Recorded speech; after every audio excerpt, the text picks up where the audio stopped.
to make sure that you get a sense. Most of you are familiar with our brother. He comes out of Virginia.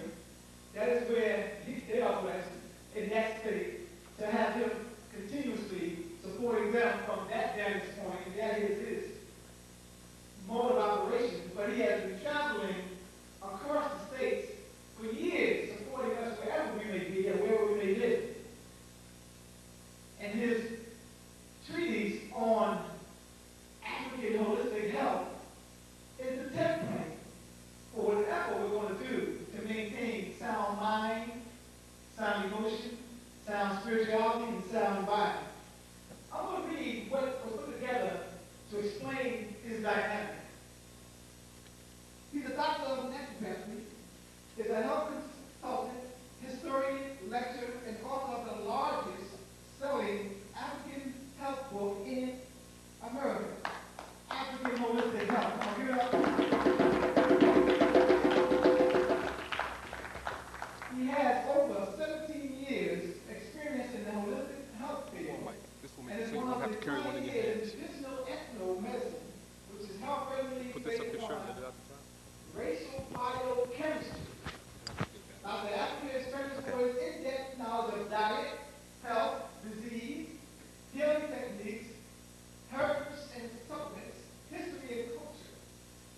His lectures allow the audience to actively participate in their own health care. He draws from his knowledge of African, Oriental, and European science. He was the first African naturopath in America elected to the World Vegetarian Congress. He has a background as a psychologist, specialist, and nurse in the medical corps of the military. He is dedicated to educating people and believes that a healthy body is the foundation for building a holistic, healthy race. Dr. Afrika, oh, you got it going on. We're not going to make it come. Okay. Okay. And practices physical medicine. So you're going to plug that one into this. South Carolina, where he is Plug over there so that you won't be connected to a where he and his wife Okay. All right. own the All right. herb pantry. Now I want you, in your brief position of being ready to hear this brother, make sure you bring him in with some high vibration energy to show your love and support for what he has done and what he's going to do and continue to give in his purpose as our natural path. Give it up for brother Llaila Afrika.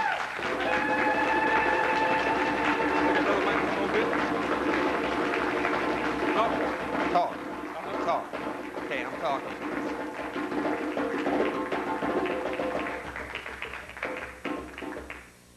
So I'm alive and well.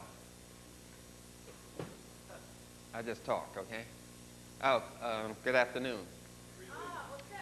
Hotep. Assalamu alaikum. Shalom. What bees happening? What bees? bees. Just a slight correction. I come from South Carolina. My ancestors were sold out of Charleston, South Carolina, to Virginia. So my mother and father and grandmother and all of that side of my family is from Virginia. But we were originally in South Carolina when we landed here on this northern part of the European white suppression. We're going to talk about some things here, mostly centered around a health focus and how we use other modalities in the health field to achieve a state of wellness. We are dealing with a science. A science is a language of a people. It's a political and social language of a people. All sciences are a political and social language of a people. Mathematics, medicine, all of those are political and social languages of a people. Without a culture, you have no way to define what a science is because it's based on your culture. It serves the needs of the culture, just as sex is a political and social language of a people. It serves the needs of the people. Japanese, Chinese have sex different from the Europeans. But we're all taught to behave like them, so we think that there's only one form of sexuality, and that's the Europeans. But that is a political and social language that enhances their culture. So we have to be clear on that. we have to be clear that we're talking about a military science. I'm not talking about a social science. Maybe that's one of our problems. We keep using a social science with a military group of people known as the Europeans. They use military science. Their whole approach to nutrition, food, and African people is military. The most military person in the African culture is the black woman. That's the one that the white man got to first with his military intelligence. So we have a military approach to things that we are not associating with military, so a lot of things are going to kind of get crossed up here. For you brothers, what I'm talking about is why ladies select their shoes and dresses the way they do, and it takes them so long.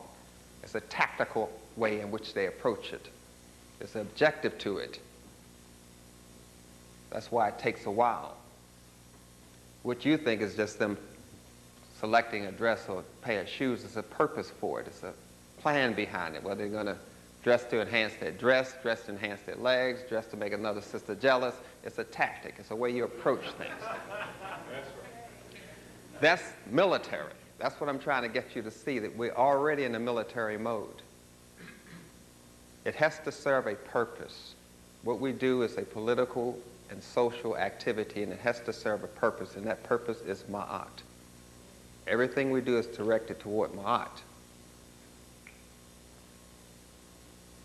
So we have to redefine a lot of things, and it takes time to get rid of this European education which we all have. We've all been bitten by white supremacy, and in some way we're dysfunctional. When you're not free to practice your culture in all times, in all situations, you're dysfunctional. And we're all dysfunctional to a degree here, so there's no need of pointing at another person saying they're dysfunctional when you're dysfunctional yourself. I'm not going to get into some dialogue about what is a hybrid and what is a clone food, because African people, you are hybrids. And you're a clone. That's what they call breeding slaves. So let's not even go on that trip about what is a hybrid and what is clone and what is all that. We're all hybridized. We've been hybridized by the Europeans to make a better slave. So we have to throw away some things here. We're going into an area of science that's dealing with energy. Energy is movement. And what I had to do is I had to go back and get this energy from where it was stolen from the Buddhists, from the Hindus, who don't like black people, by the way. That's Deepak, or whatever this book y'all buy by that guy who hates black people, Deepak. He's a Brahmin. He does not like black people. So I had to go back and get it from the Japanese, the Buddhists, the Hindus, the so-called tribe called the Jews, which is nothing but Europeans by another name, and the Greeks and the Romans. They got the information because we taught everyone. We taught everyone on this planet how to be civilized.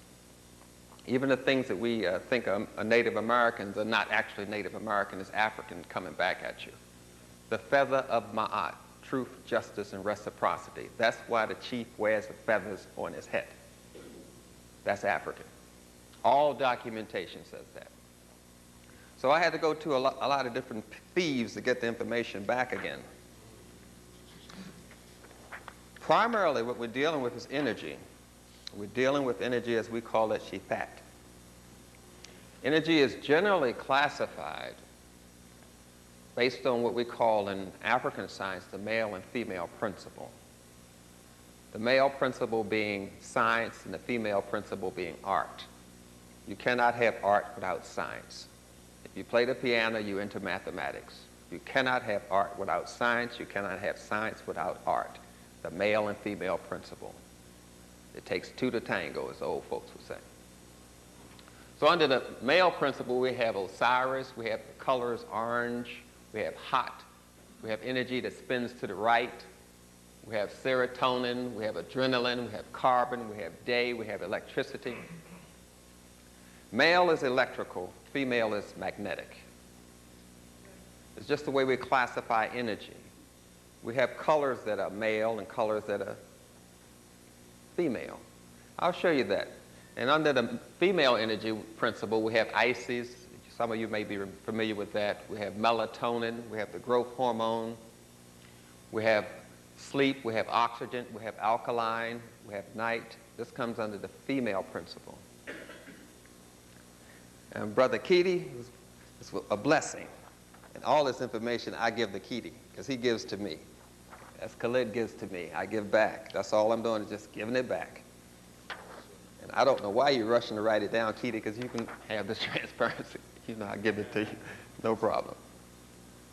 Now I'm going back and show you the ankh.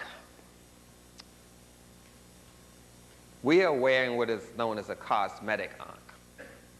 I have a medical ankh that we use in our science. I don't use it around certified Negroes because they get a little upset and all.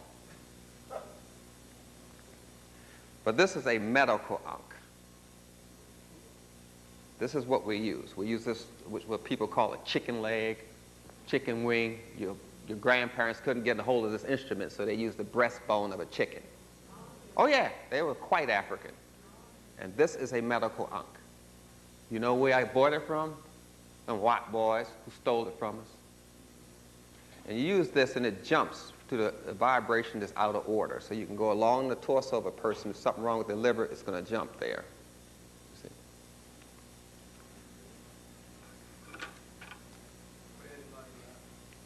Now, we have a symbolism here. This is a flash point. This is where energy comes in at. This is an ankh detector, which we call a modern divining rod. This energy comes in where the male and female principle unite, which you would call sexual intercourse, where it unites at, right here. This is where we have a flash point where the energy merges. I don't want anyone to get confused. I'm talking about sexual intercourse. The only thing that can enter the course is a penis. Only a man and a woman can have sexual intercourse. I know I'm in Atlanta.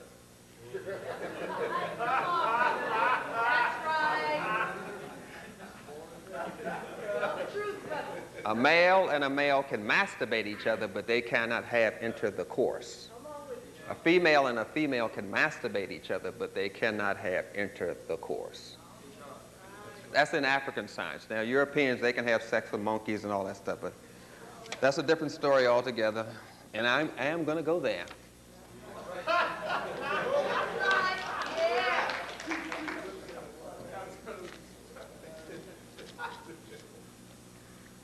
Again, I'm showing you how this instrument was put together, this orientation of polarity.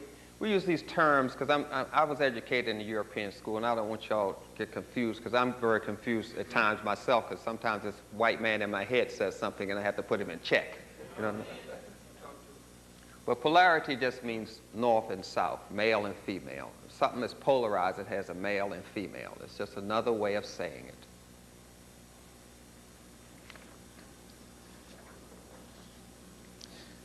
Now, I'm going to show you how the energy breaks down. Here's a holistic chart here. This is where we get this word or term called holistic science from. Now, all science comes from the human body. Mathematics comes from the study of the human body. Geometry is the study of how the shapes and angles in your body get together and merge and form another type of energy. Calculus is how you calculate the energy frequency of your body. All sciences come from the human body. All machines come from the human body. The car motor duplicates your digestive system. A nuclear reactor duplicates your liver. It changes the energy around. How does a car work?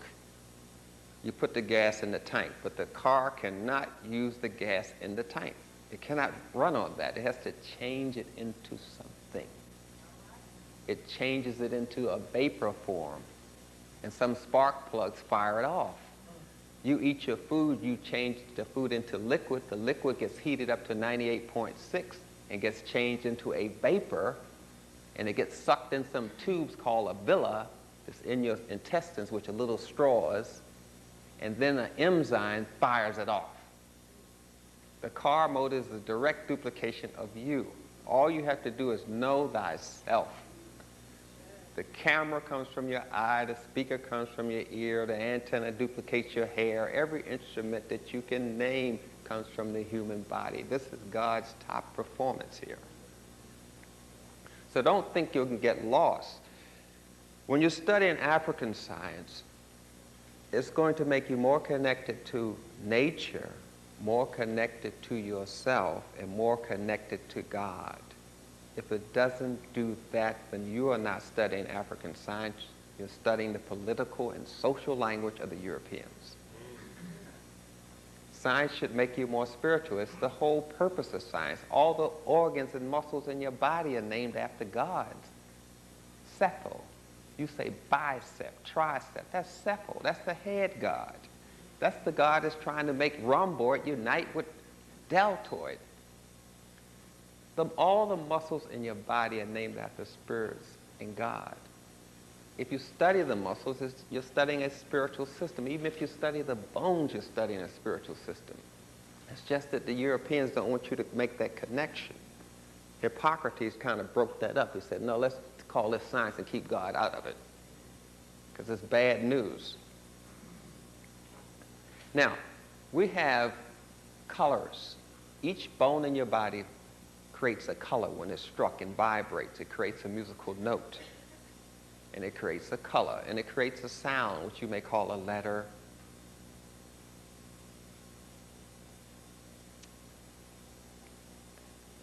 Now, I'm talking about the bones. Even your backbones vibrate to a different note. That's the same thing that happened in the pyramids of Giza. Each one of those stones, they are not bricks, vibrates to a musical note. Even the obelisk, which you call the Washington Monument, if you strike it, it vibrates to a musical note. It is a functional thing. All African science and art is functional. So we have these 32 backbones. We have 12 melanin centers on our brain stem. You have 12 zodiac signs. All of those relate to the 12 melanin centers on your brain stem, which the Europeans call melanin reticulum formations, better known as just melanin. You have 12 melanin centers, the Europeans have 2. You have 360 melanin clusters, or chakras as the Indian people like to call it, in your digestive tract. The Europeans have 40. So we have color here, indigo, violet, and blue. We commonly call those female colors. And in nature, you can see that the male has these bright colors to distract a predator from the female and the child. So the male usually has the bright colors. The canaries and all those male birds will have yellow, orange, and red. So we call those male colors. Remember, I said that science is a political and social language of a people. Now, I have red here, but I want to make red into pink, so I add white to red. So once I add the white to the red and make pink, should I put the pink clothes on the girl or the pink clothes on the boy? I'm not trying to say men should go around wearing pink underwear or going to a Dennis Rodman type thing. I'm trying to say that red is a male color and female color is not red. Pink is not a female color, it's a male color. Our whole orientation toward colors is political and social, based on another culture, which makes us an alien to ourselves. So we got to go back and recapture a lot of this. Now, each organ and each what you call organs in your body vibrates to a note. Your intestines, your liver, and pancreas vibrates to the musical note C and makes the color violet. And it's related to the 6th house of the zodiac, or the 6th melanin reticulum formation center on your brainstem. That's how scientific we are. So we use instruments that help vibrate and make harmony with these centers in our body so we can attain a state of wellness. The zodiac is kind of like People just don't understand. It's kind of like something you do to find out who you should go out with, or whether you should play the lottery today. But it's a little more involved than just that.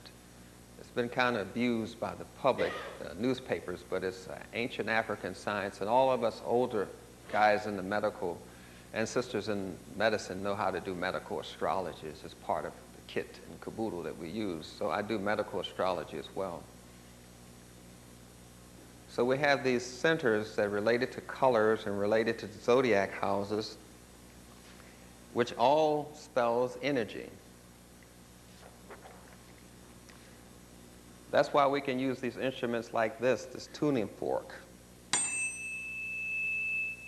to vibrate certain centers on your brain stem and to help facilitate energizing your pineal gland, or to detect when there's something wrong inside of your pancreas or liver. Older instruments.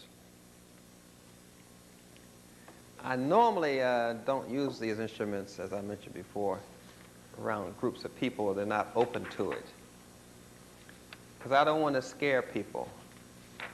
And we are scared of Africa. So we're talking with the Europeans called psychic healing. As you can see, the ankh there is held, and it's held, and it vibrates on this divining rod here. There are instruments that duplicate this called a sistrum, that you may have seen the country and western people play. Ding, ding, ding, ding, ding, ding, ding. That instrument, that's a sistrum that duplicates this ankh, a healing quality of the ankh. Everybody's using our stuff but us.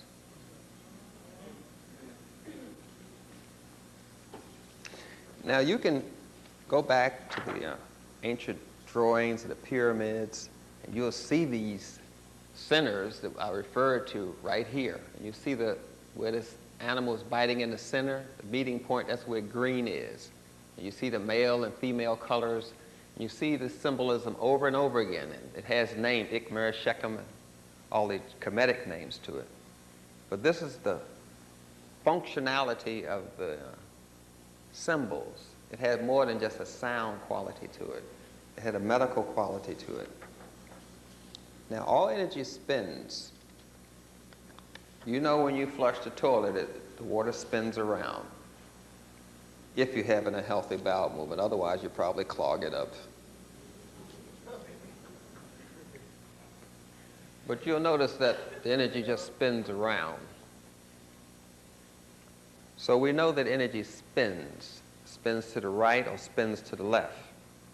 And it spins through these houses, as we call it, of Aquarius, Scorpio, Capricorn. It spins through these houses, and each time it transverses one of these houses, the energy force field changes. I'm going to show you this male and female principle. One end of this wave, the spin, is male, and the other end is female. And then we have that meeting point where you saw the dog biting, which would be the color green right there again. This is the old model that they teach you in school of how waves move, but it moves like this in spinning forms. Everything is constantly spinning.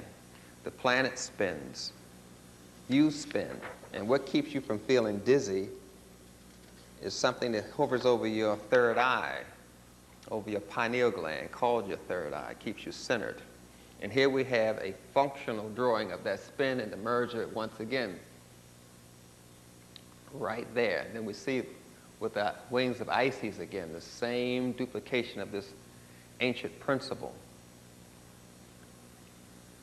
It's just that things are we're so much an ancient people that we kind of get lost. Our villages were laid out in what we call fractional geometry. In African science, you just don't, if you study math, it's going to be a little calculus mixed in there, a little geometry and trigonometry is going to be all mixed in there because you study all of them at the same time, where the Europeans are going to go from math to geometry to trigonometry, but it's usually all mixed in at the same time when you're studying African science.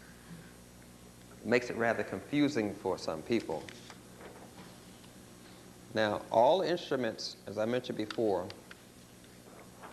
especially when you come into the hair, you'll notice that leaves and ferns and your hair all are shaped like these antennas here. This is where the antennas come from. You get the FM aerials, the same thing. It happened with a twig or beech leaf. They have what we call a logarithmic aerial shape. It's over and over again. All sciences should help you be more connected to nature. You don't have to know biology terms to understand health. You can know color. You can know music, because anything you understand has a healing ability to it. It's not restricted to someone who just knows biology. So don't get duped with the terms. Anything that I understand, you should be able to understand. And don't get lost in the terms. Just say, hey, break it down. I don't understand what you're saying there. Because a lot of things that we learn we learn them just to keep us confused. One point of confusion is this. We learn that we have organs in our body, and everybody says we have organs in our body. Oh, that's true, you have organs in your body. And you have glands in your body. And that's true, you have glands in your body. Well, what's the difference between an organ and a gland? You have a sweat gland, right? The sweat gland does not make water. It just secretes water. The water is already made, and it secretes it out. You call that sweating.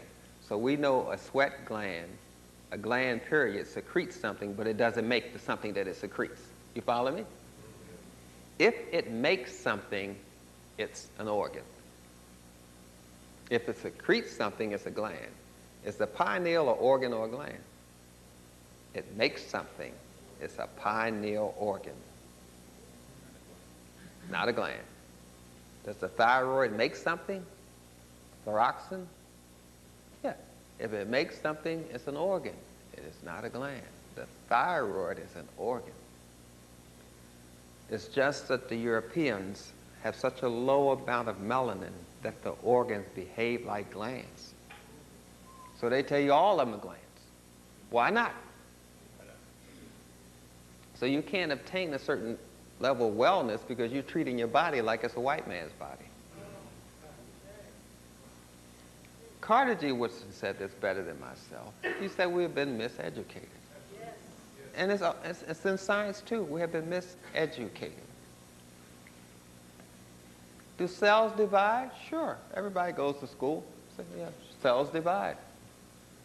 You have never seen a cell divide in your life. A cell has a nerve attached to it and a blood supply attached to the nerve. A cell grows like a tree, which we call a stole, which is a melanin template.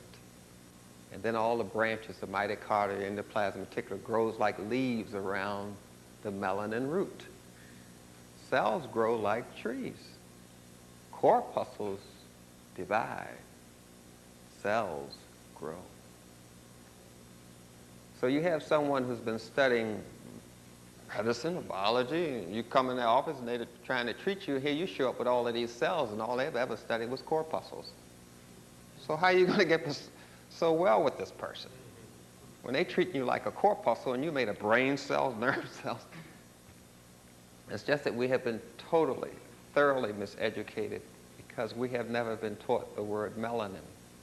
When you're studying melanin, someone should say the word melanin. If you study melanin particles called protons, electrons, and neutrons in chemistry, chemi mean black, black mean melanin, you study melanin, why don't you ever hear the word melanin? When what you're studying is melanin. Why is it no one wants to use this word melanin around you? Again, we have this concentration of color. It gets so concentrated that it appears black, and we call it black. Richard King called it the black dot. We have black. It's concentrated melanin, and all these other colors come from it. This is the structure of what you call a pendulum. At the pinnacle of the pendulum is concentration of melanin, and then it spreads out like an umbrella. And you get these other colors, and that's what causes it to vibrate and spin. Oh, you've seen people use them. Some people use them to find out where to put their bed in their room. what foods they're allergic to. They put a pendulum over it. First they program the pendulum to say up like this meaning yes and like this meaning no, or they may program to say clockwise mean yes and counterclockwise mean no, and they put the pendulum over the food and say, oh, it's saying no, I shouldn't eat this, or I'm allergic to that. That's a good way of testing it, but first your body has to be clean, because your body is an instrument. So you're not going to get good results if your instrument is not good. And it kind of makes sense, you know that. Sick man, sick sperm. What's the problem? It's not hard to figure out.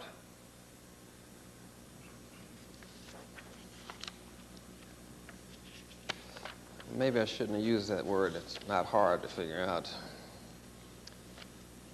So we're looking at the complex thing here, known as nucleus and molecules and all that sort of thing. And now we're looking at down the bottom, here's the neutrons and protons, which I was referring to. And then we have atom, the spinning, how the cells spin and rotate constantly. And what we're trying to do is plug into that kind of energy so we can get a better understanding of things. Now, what the Europeans are calling psychic healing is just when they're able to use their melanin to a little degree. I want to show you one picture here before I move on of all of the symbolism here.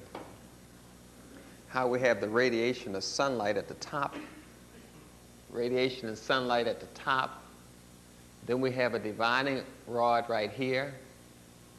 Then we have the Ankh right here, which is another divining instrument. And all of these were used to help put a person better in touch with their consciousness and with their spirituality. Because you can't treat one without the other. You can't be physically ill unless you're mentally ill. You can't be mentally ill unless you're spiritually ill. You can't have one without the other. Let me show you emotional illness. A person who's addicted to sugar has an emotional problem here. Sugar is associated with love and affection. So whenever they're not able to give love and affection properly or receive love and affection properly, they'll eat sugar.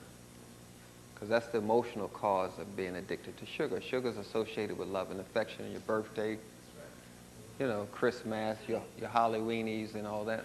That's right. So we associate sugar with love and affection. So when we're having problems with that, we eat a lot of sugar.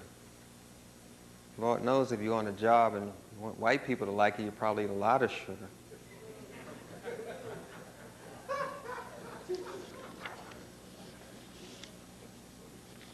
And you know people that are addicted to sugar because they always use the term. How you doing, honey? What'd you say, sweetie? You know they're addicted. That's all they ever talk about. What'd you say, sweetie?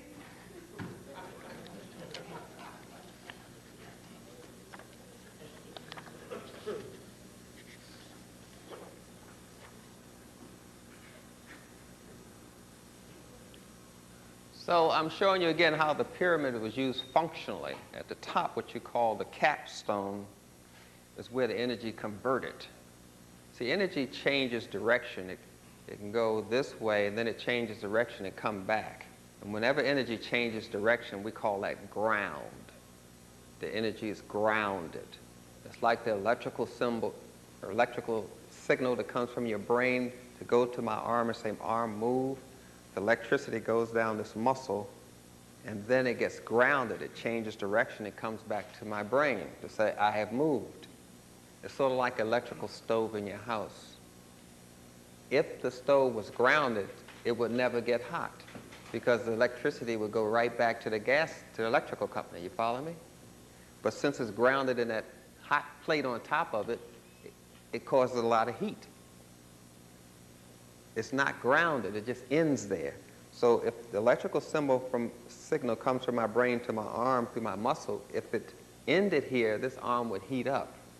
But since it's grounded, it changes direction and comes back to my brain. So when we use ground, if we use it in a European sense, we mean one thing. If we use it in the African sense, we mean another thing. Just because we're using the same terms does not mean we're saying the same thing. That's the problem in science. A lot of times we just not saying the same thing. And I want to warn you, you get some information here. You're not obligated to go around teaching white people what you learned. Don't make that mistake. They have enough colleges, and universities, and hospitals to get their act together. They do not need you teaching them. Walk 10 blocks away from them and teach a black child. Just don't be going around teaching them things. And even though you know that something is wrong, do not tell them it's wrong. You want to keep your enemy ignorant.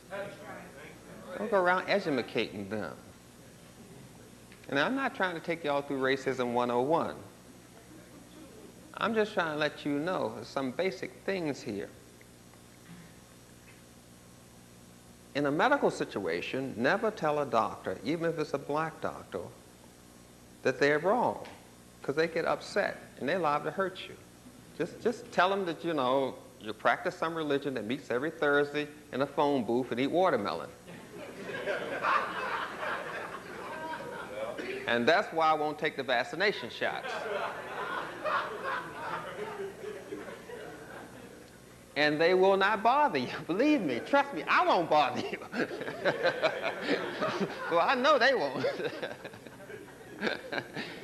But you come to and say all these facts about this is pus and this is chemicals going in my system, changing my DNA, making my children more clone, making my children more docile. I don't want this in my... They're going to get upset.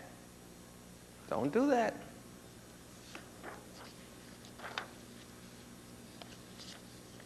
Oh, sometimes I get running my mouth and all.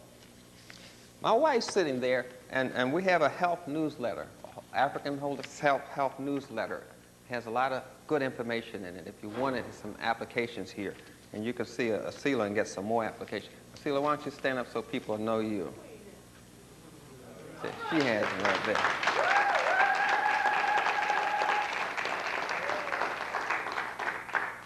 She does the newsletter. She's the editor. She says I stay in my room and just do things. I don't know what it is. In any case, I don't think I have to overdo that one for you. I think you understand how the energy moves. I want to show you how it's spinning, how we divide that up into layers. How the spin is divided up into layers at a central focal point here with the I am. And then you go into imagination, knowing, conceptual, possessive, intellectual, social, and sensory. How the energy is just spinning around and around, creating these force fields. Now, if you put a pin in a vacuum, or partial vacuum, and you take it out and let it fall to the ground, it's going to jump each time it goes through one of those areas. It's just going to make a slight little quiver. You know, the amazing thing about this is it's so simple, and yet it's so, some people just don't get it because they think it's so simple. It is simple, quite. Even if I show you the circuits, what you call the electrical symbols that come from this whole study of the Ankh. Now you see how the circuitry is coming from this Ankh. It's a functional thing. Omega symbol comes from this Ankh. Alpha signal comes from it. It's a functional thing. Ankhs are not just some kind of decoration.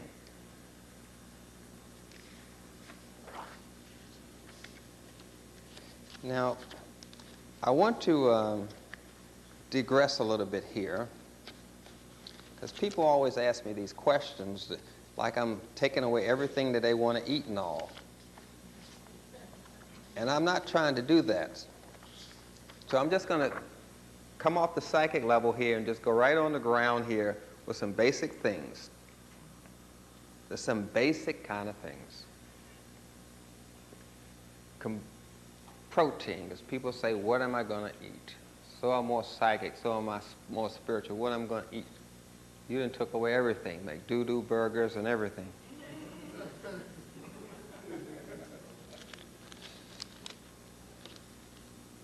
Beans and rice. We're talking that protein combination there. Beans and rice is one. Corn and green beans is another. Corn and lima beans, millet and green beans, garbanzo beans or chickpeas, as some people call it, seeds, tofu and rice. That's brown rice or basmati rice. whole grain pasta, sesame seeds and corn, bulgur, and dried beans. Those are protein combinations. For those who figured out, hold it? Oh, okay. Now, your body runs on amino acids. It doesn't really run on this protein now. Your body uses something called amino acids. The amino acids are put together by an organ called your liver. It makes the young amino acids, and then whatever's needed is made right at the site that it's needed. First, the liver puts together a young amino acid, ships it to your muscle, and at the site of the muscle, it puts it together in the way it needs it. So the liver becomes very crucial in helping you to put together your amino acids. And the liver is very much damaged by processed oils, Tylenol, aspirin, the gel that gets absorbed into your body from latex and polyurethane condoms, which also causes cancer. Of course, the powder causes cysts and tumors.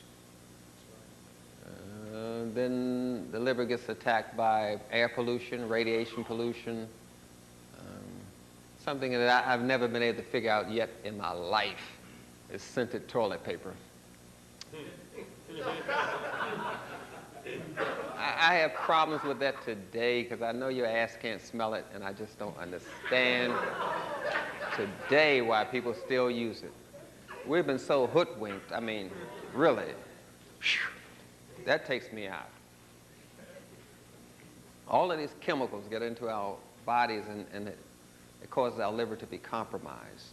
So it loses its ability to structure the energy we need in the right fashion. You have it? Okay, thank you. Now I'm going to show you the proteins and the ones you can use in place of. In place of the chicken fetus, like some people like to kill this unborn baby chicken and fry their brains and everything, and then scramble it up, and then eat this chicken fetus. Well, we're all at some state of dysfunctionality, I suppose. So we have the navy and black beans, which gives you a comparable protein. Fish, we can use millet and lentils. Comparable protein, no problem. Beef, wheat, and barley. Cheese, they have soybean cheese now and rice cheese. And really, there's no reason to even go there. But you can use soybeans and corn, and of course this pig with feathers that you call chicken. The chicken eat anything. Chicken eat another dead chicken. I'm telling you, chicken eat anything. Chicken nothing but a pig with feathers. Garbanzo beans and raw peanuts. You don't want cooked peanuts. Those are some of the substitutes that you can use for the proteins. It's a thing that everyone knows that cows don't eat steak in order to have muscle mass. They don't eat meat. Cows do not eat meat. So this thing about you have to have meat, I don't understand. Cows don't drink milk. Cows don't eat yogurt or ice cream. But if you own yourself a herd of cattle, you probably tell people to drink 3 glasses every day too. You remember all those Western movies with the cowboys and Indians? They would drive a herd to McDonald's. Remember that. So you have that one, right? Because we want to keep it on the ground somewhat here. And we apply those same principles that I mentioned before. We aim all of that to ma'at. Ma'at. You use this in your diet and the way you approach food. Because if you have a problem with food, it's probably addiction now. Excuse me. Because nowadays people are addicted to food. It's not that you eat because you're hungry, you eat because you're addicted. Addicted to the chemicals in the food, sex hormones in the food, color of the food, the sexual shape of the food, and the radiation of the food.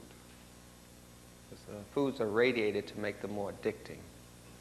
They call it a barcode.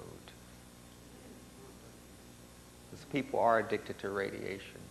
You've been around them. television on and they sleep and you turn the TV off, they wake up. Because the only way they can sleep is when they're nuking themselves. They're addicted to the radiation. If you buy one of the companies have similar radiation barcodes on all their merchandise, so if you're hooked on Procter & Gamble's toilet paper, you're probably eating their candy bar too. You hooked on their whole line. So they have a radiation addiction and a chemical addiction, which you call sugar and food additives. And then you have their color addiction. They usually use a lot of male colors on candy bars. Yellow and orange and red. And of course, they always name candy bars after men. And nobody seems to understand that the candy bar is shaped like a penis, has nuts on it, and when you open it up, it ejaculates. I mean, what's the problem here? Everyone knows the sexual symbolism. They call candy bars after men. Babe Ruth, the Musketeers. That's 3 men you're sucking on now when you get through.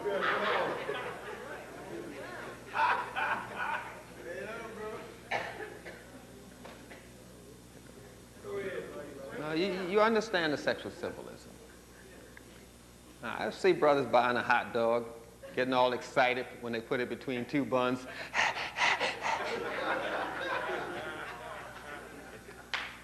Like I said, I was going to go there.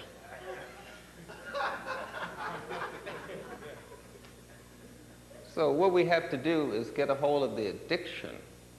What we use for the addiction is phenylalanine, which is an amino acid. It's called phenylalanine. It's used for addiction and craving. We use chickweed, which is a herb that's good for measles and colds, but it's called chickweed. We use that. And phenylalanine. And we use something called vanadilyl sulfate, which is a mineral which helps knock out that sugar craving. But do not take the serving on the label that says take 1 pill 3 times a day. You know right well that's for a healthy person, and you know you sick. So you're going to know you need about 4 3 times a day, straight up. So you're looking at chickweed, phenylalanine, and vanadilyl sulfate. That's just to help control that kind of addiction. But remember, we're talking about the Europeans. So if you're hooked on sugar, you're going to be hooked on alcohol. Because refined carbohydrates make a lot of alcohol. So you're used to a high level of alcohol. You should make 1 drop of alcohol every hour. But when you're eating bleached white flour and white rice, you're making like 3 to 6 drops an hour. That's too much alcohol. It's stressing your liver, causing your liver to get hard, which we call cirrhosis. It precipitates the minerals and it stays in there. So we're addicted to 2 things. We're addicted to the chemical we take and the chemical we make. That's the name of the game. If you eat meat, your body's going to make a lot of vinegar, you see. So you're addicted to the chemical you take and the chemical that your body makes. Meat is all right for the Europeans because it makes a lot of ammonia kind of things, you see. Ammonia has a quality of freezing when it's hot and boiling when it's cold.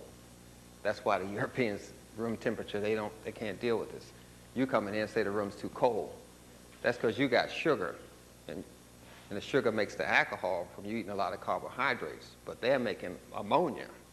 So when the room is cold, they're hot. Aside from that, they physiologically haven't arrived to the state of where you are at anyway. As you know, you have the highest growth and development ratio of any race on the planet. You have more melanin in your ears, so you hear more sound. You have more melanin in your eyes, so you see more color. You have more melanin in your taste buds, so you taste the full flavor of food. No other race can do that. You have more melanin in your hair, which gives you more color bands. You have hair. The Europeans have fur. You have evolved to a level of humanism that they are not at.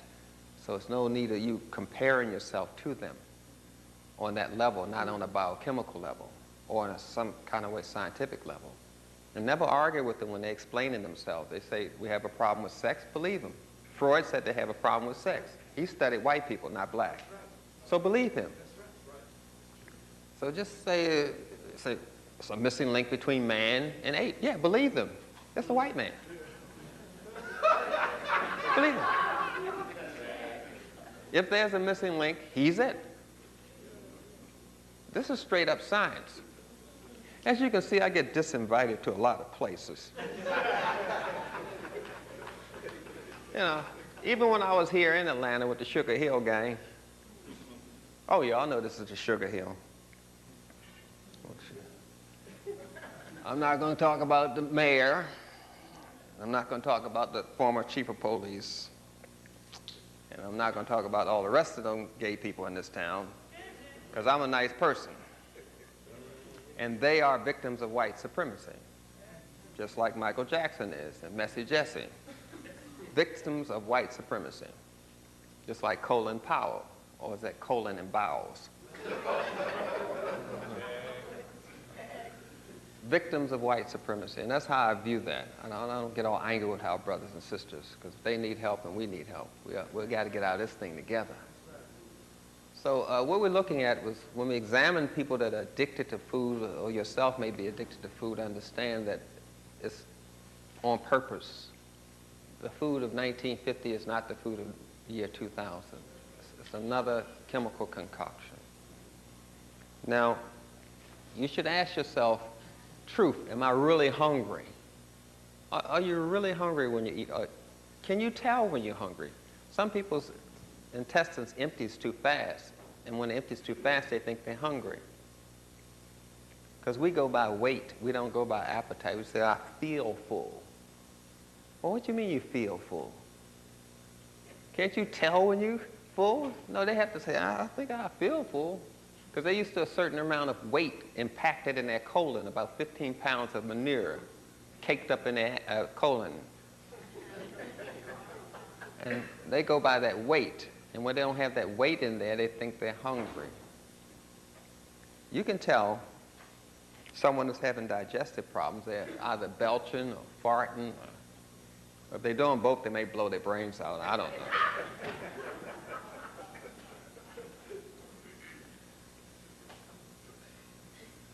Now you ask yourself, justice. Is what you're doing with this food serving justice. How does my food choice weigh against the question I just answered? Am I really hungry? See, you're applying ma'at, because we have to get out of this mess that we're in. And we have to make sure we're using a military kind of logic. Everything is to make us more powerful. Your objective is not to be more ma'at. Your objective is not to be so sovereign, to have sovereignty. Your objective is to have power, to rule this earth. That's military thinking. Everything is directed to the ruling of the earth, because if the black man don't rule this earth, it ain't going to be no earth. Our objective is to rule the planet Earth, not to have more money, not to have more black colleges, but to rule. See, when you're thinking you want a better college, you're thinking social science.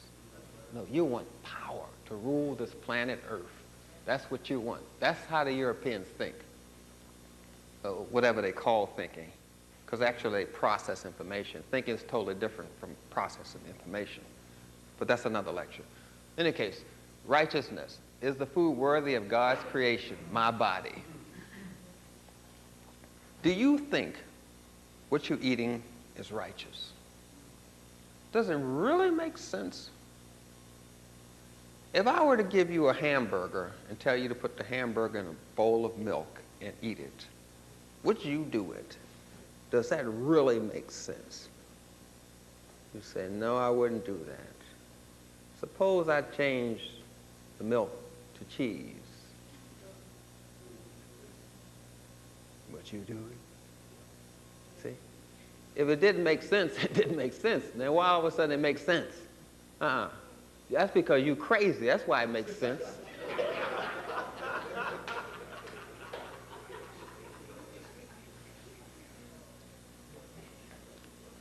Does this food work in unity with my goal of optimal health? You say, wait a minute.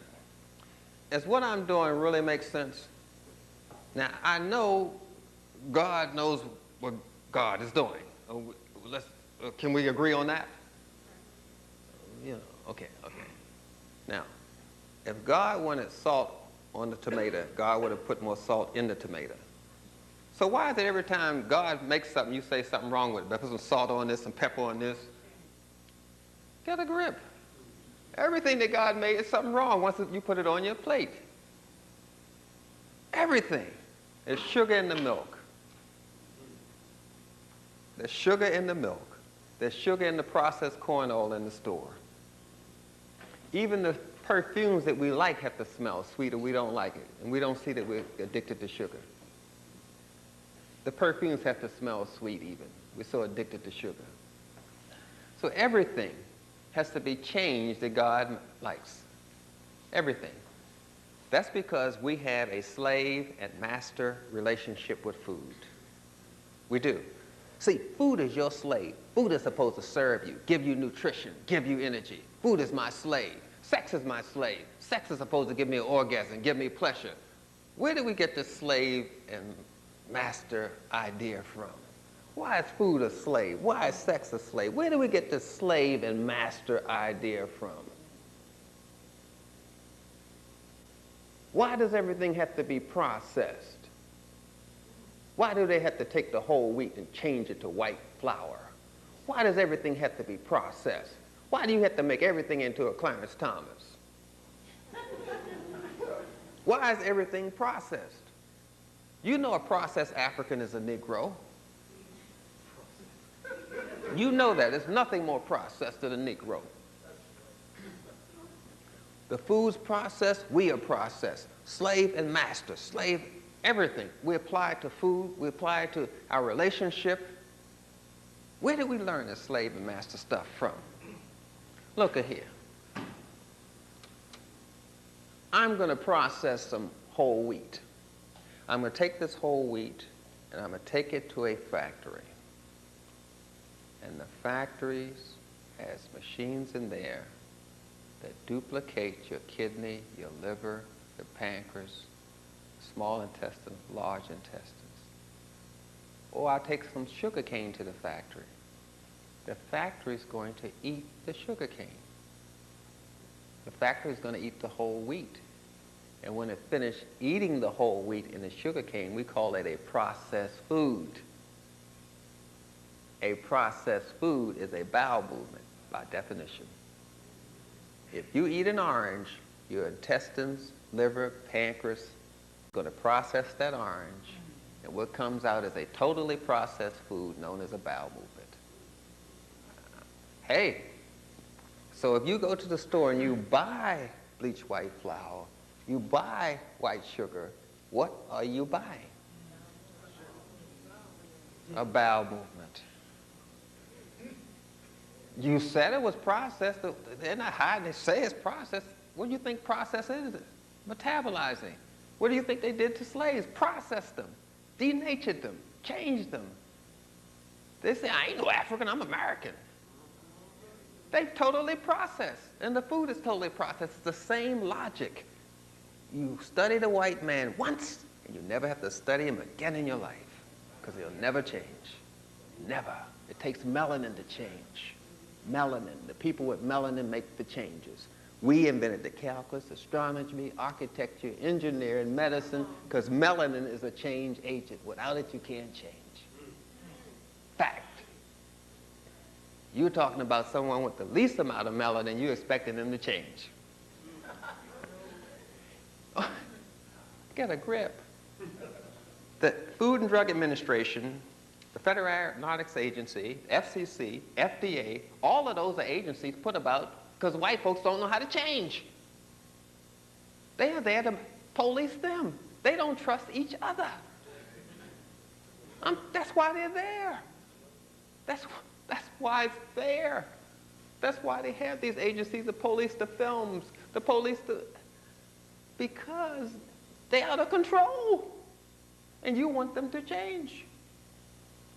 That's why we have to eat in self-defense. Take some red clover one day, some burdock the next day, dandelion root the next day, echinacea the next day. Take a blood cleanser every day. Every day. Because the air is polluted, the water is polluted, the food is polluted, and most of your friends are polluted. And they're giving up all these toxic films because the meat does smell different from vegetarians. I'm here to tell you. I'm telling you. Lord, Lord, Lord. Frankly, Some of the vegetarians, they're all right with me, but a garlic fart, I mean, that's what was made in hell.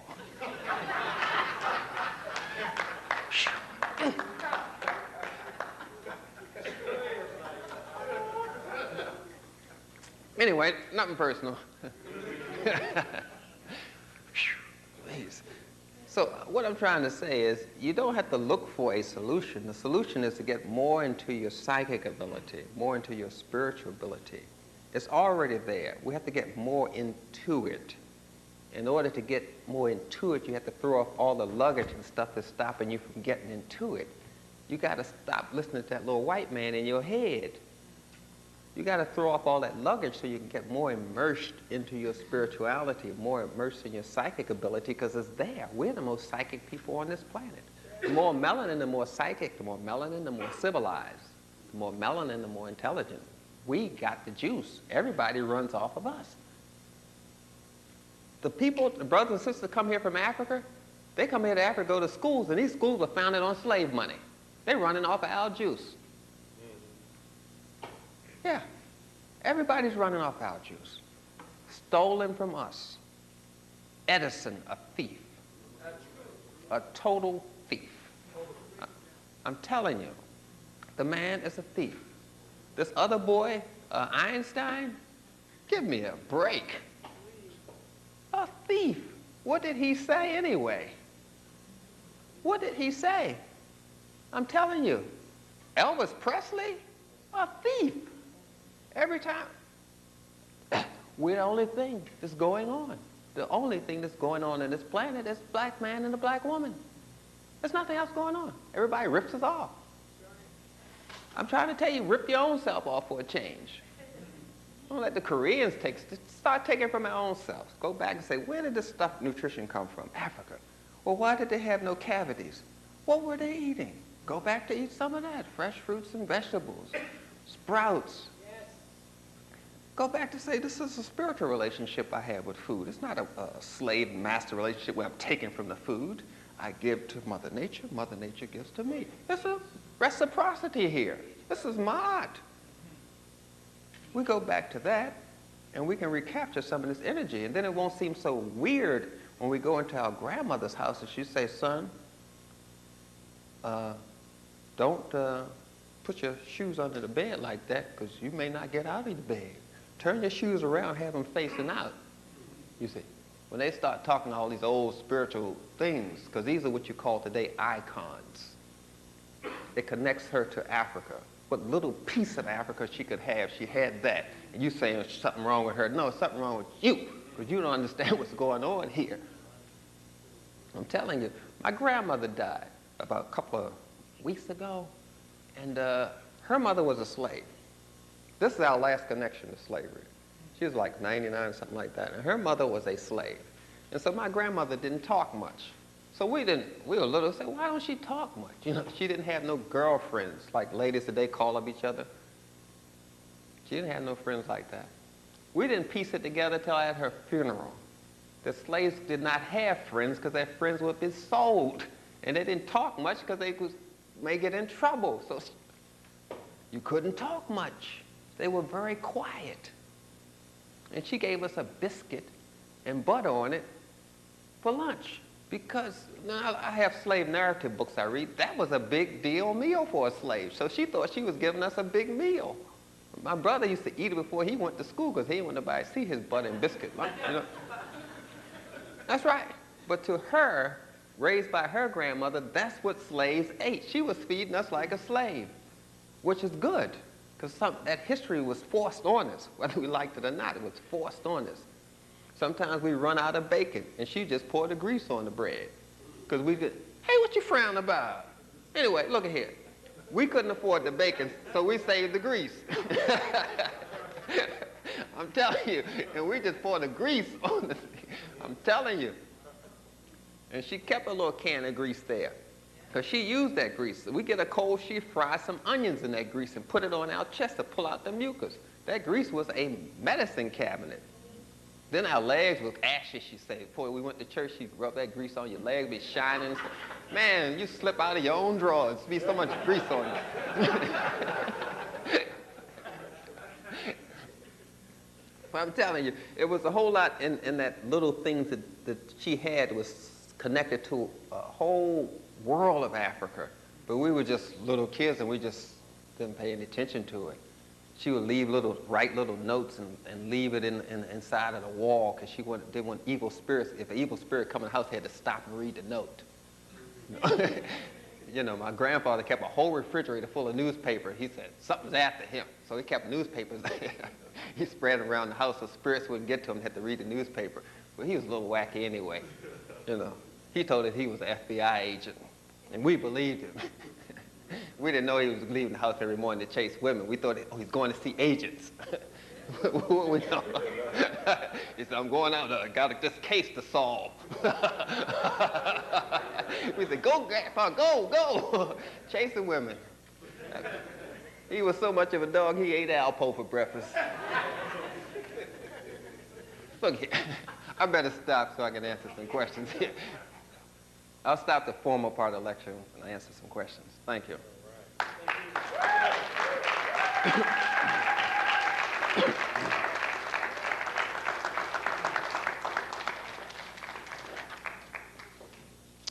I believe it's a microphone already set up there. So you can... Yeah, anybody wants to ask a question, the microphone's in the middle aisle there. Coming out to the microphone. Which one was that? Oh, did I put all of it up there? You saw this part? You didn't see that part? Okay.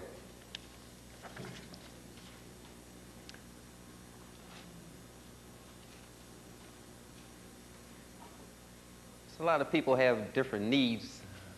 I bought my how to arrange the house because people always ask me that. I said, I better bring that because they're going to ask me how you arrange the house in the African system. So and all that stuff. So you just can't say everything. But I'm getting very quiet as I get older. I used to talk to myself, and you know how you sit in a chair and you be talking to yourself? Oh, what am I going to do today and all that kind of stuff. I don't even talk to myself that much anymore. I think I'm either getting on my own nerves or just getting quiet. Yeah. But this is mine as applied to how you eat. Balance, will this food energize me in a positive way? Order, does the food fulfill my positive nutrient requirements? Propriety, is the food in accordance with my goal to decrease my intake of packaged processed food? You can tell sick people, they have a lot of processed food in their wrappers in their trash can. The more processed food wrappers they have in their trash can, the more processed they are. You can tell.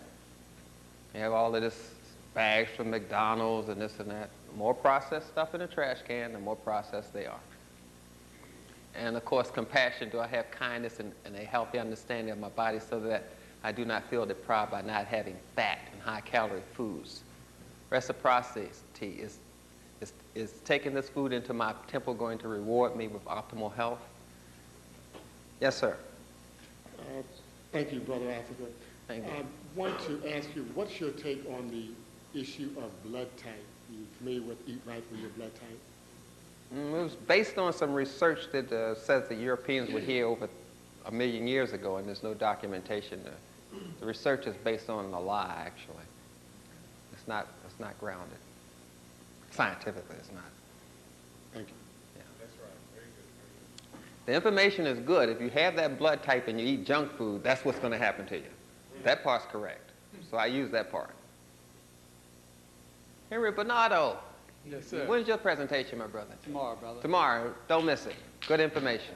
Good information. I want to thank you for your presence. It's always a treat and an education. I want to ask about the issue that's coming out of New York City and now South Jersey and Philadelphia area where I'm from concerning these mosquitoes and this so-called virus that's spreading around. As you know, in some of the reports last year, there was a virus that allegedly spread through New York City and killed up a bunch of people.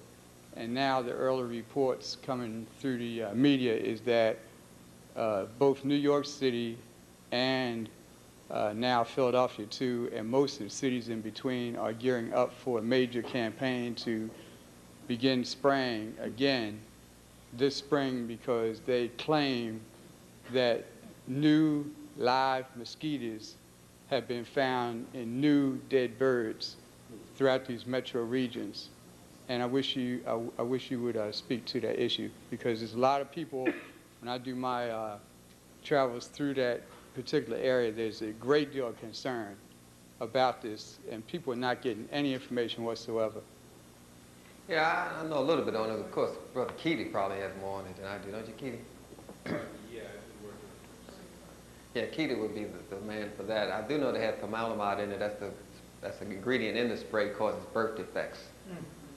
I know that's in it, and I know they can't even kill roaches in New York, so mosquitoes is out of the question, as far as I'm concerned. It's a bogus plan. I don't know what all is in the chemical warfare which they devised, which is heavy in the black community, but it has nothing to do with the virus and all to do about biological warfare to me. If we're talking about Europeans, then that's probably where it's coming from. But I don't know why they're going for it, because it does have, they did put in the New York paper that it does have formaldehyde in it, which caused birth defects. It was used as a birth control pill years ago. And it's aimed at us mostly. What did you find on it? Well, the malathion is organochloride. Okay, very briefly. Brother Keely, we might as well avail ourselves to the research, because he thoroughly researches these matters. All right, and I'll make this as brief as I possibly can. Again, the malathion itself is an organochlorinate, a series of compounds that came out of the research of the Nazis during World War II, of which Zyklon B was one of their more famous organochlorinates. When it comes down to the issue of the disruption of our natural biological processes, these organochlorinates are particularly disruptive to the body's natural hormone system, either mimicking or blocking the action of very vital necessary hormones. The very same process that would defeat the biological entity of an insect does the same thing to human beings. So it's absolutely suicidal for anyone to propose using chemicals to kill pests, when you can use physical means or other means of neutralizing the pests.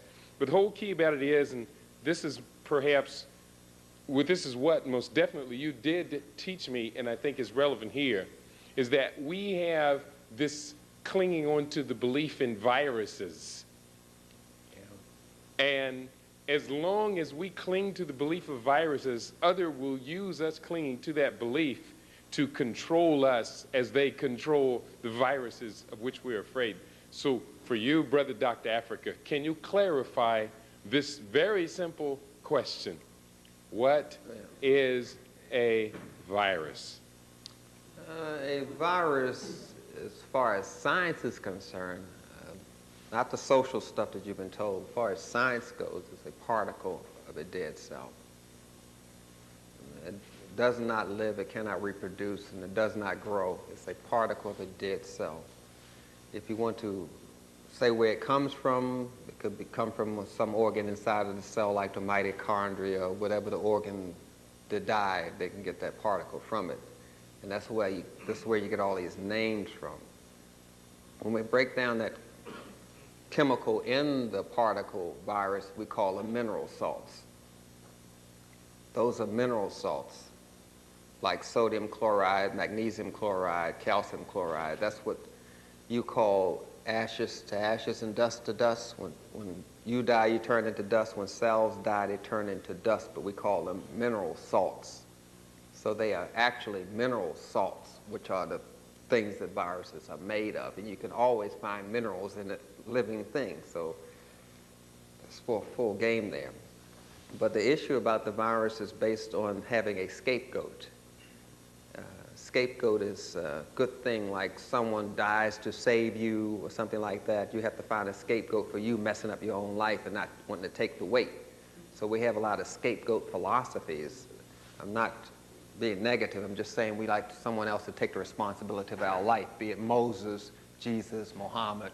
We look for a scapegoat. And so they know this will sell because they're using the same philosophy. It's the same philosophy that made E.T. a hit. He mimicked Jesus coming. So they use the same approach. They use it in all the commercials, the same approach. There's some savior coming, Mr. Clean. You know, it's the same It's not a new theme. They just run the same game over and over again. And why we still go for it, I don't know. But it's no such thing as a virus. So it's nothing you can get to kill a virus. How can you kill something that's already dead? Yes, sir. Peace. Oh, Jelani, when you finish, come on down here and help me pass out these things, brother, man. Okay, bro. Boy, he's Well- from Florida. But I wanted to ask you, in relationship to the fact that there are extreme, immense amounts of cloned vegetables and fruits nowadays, how does the body respond to cloned vegetables and fruits, and can it still extract what it needs for its own supplements, the body that is? Yeah, well, we're talking about whether something is cloned by nature or cloned by man, or if it's hybridized by nature or hybridized by man. When we're talking about something that's cloned, the soil itself is cloned. I mean, let's get a break here. The soil itself is cloned. That's what you call herbicides and pesticides and all that stuff. And the nuclear waste they use to mix with the soil itself is cloned. So So the thing is that your body, if it's healthy, the key is to be healthy, to eat properly, exercise, have some sort of spiritual connection to the power out there, the power that's in you, actually. And to be healthy, what we have is your body. Well, the Europeans figured this one out. This is a good one. The food has no energy in it. When you lose all that topsoil, we started off with about 30 millimeters of topsoil, now we're down to less than 2. When we lost all that topsoil, we lost the ability to have this healthy plants. So the plants don't have any kick in them. The only way to give them some kick is to mix them with a human cell or a pig cell or some other cell. Now the body energizes itself to get rid of this clone, and for that stimulation you got from getting your body getting rid of the clone is what you think you get in energy from the food. But actually your body's having a drug reaction to the food. Now, what the body does is something that we call chelate. It's going to try to isolate this toxic stuff and get to the good stuff. It always splits up things anyway, what you call enzymes. It's going to break it all down, and it's going to have a pile of good stuff here, a pile of bad stuff here. It said, I don't want the bad stuff. It's going to kick it out, use the good stuff.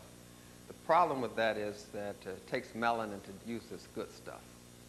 And if you're not very healthy, then the melanin can't use it, so the melanin will bond the bad stuff. Because melanin works against you at this point. It will bond the bad stuff and let the good stuff go. The body has what we call a negative reaction. You breathe based on carbon dioxide, carbon monoxide. That's what triggers your breathing. We call it a negative drive. So the body is going to pick up the negative driver and hope that you'll do something healthy so it can get the good driver. But if you should just eat as many green vegetables as possible, because they mimic the melanin crystal, which you call chlorophyll, and that alone will help your body kick out what is bad. Just eating fresh fruits and vegetables, drinking water, real water, not tap water, because that's synthetic water. Drinking real water, spring water, and if you can't do that, drink distilled water. Putting that kind of energy in your system, you can get past this thing, because this thing is most harmful to the Europeans. It's not as harmful to us, but it's more harmful to the Europeans. And don't approach it like the purpose of you eating healthy is to get more power. Just keep that in your focus. Yes. Peace. Yes. Can you elaborate on the scare that they're giving to people as far as the herbs and mixing medications and pharmaceuticals, and they're, scaring people about, taking different herbs, and everybody's, oh no, I can't take herbs and take my medicines. Can you elaborate on that? Well, it's the pharmaceutical guys. They own a lot of the health food stores now. And of course, Rexall distributes herbs. So they are trying to get their market share. And in order to get their market share, they're saying the only authority on whether you can take a herb with an aspirin is the pharmacist at Eckert's Drugs. This is what they're preaching. And you're right, it's a scare tactic. But follow me here. If you see someone and they're all big and bulky. You say, well, he's so big and bulky, he has to be a football player, a wrestler, because you can tell by how the person looks what kind of profession the person has usually. You say, that person has to be a wrestler. And you see a lady that's moving gracefully, you say she probably is a dancer, because you can associate a profession with a person physically. You follow me? Now, if a doctor stands next to a plumber, can you tell the difference? No, you can't. You should be able to look at that person and say, that person has to be a doctor, that person has to be a nurse because they look so damn healthy. They have to be. Something. So you look at this pharmacist who's telling you about these herbs. You know what I mean? Look at him. Look at him. No. Mostly what people are concerned with is the sedatives and uppers and downers. Uppers are known as triggering the sympathetic nervous system, and the downers, which we'll call the parasympathetic nervous system, or the female principle. And uppers are the male principle. So we say that if you're taking a speed, don't take a speed herb with it, like ephedra, epinephrine. You heard of epinephrine and norepinephrine? We call that ephedra. Ephedra is just a stimulant. It doesn't give you any energy, it's just a stimulant. A lot of people just buy liquid ephedra in California when they can't get the crack, because it will drive you. So they're saying don't take a speed herb if you're taking a speed, because it's going to speed you up more. And don't take a herb that slows you down if you're taking a sleeping pill, because it's going to slow you down more. That would be chamomile, catnip, valerian, those kind of herbs. They say don't take something that's going to slow you down when you're already slowed down. But the thing they didn't tell you is the cycle of the medicines you're taking. If the barometric pressure is higher, the insulin is going to be less effective.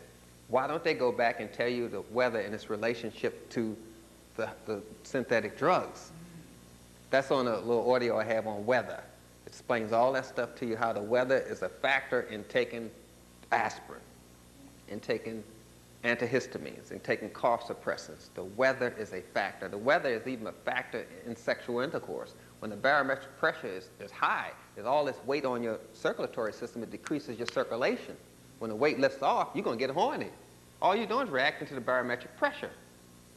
You follow me? Oh, this is what this moon thing is about. When people, they say the moon is full and all that, this is what I'm talking about here. The barometric pressure and how it takes effect on you. That's why they always plan these things on a certain time of a year. Why do they always plan this stuff during the summer? Why don't they ever talk about these outbreaks during the winter? Why is it the big outbreaks always occur during the summer when the children are out of school? The political use of disease. You have to go into the disease as an industry. It's a disease industry. That's what we have to look at. Once a disease becomes an industry, it lives forever. AIDS is not a disease, it's an industry. Once a disease becomes an industry, it lives forever.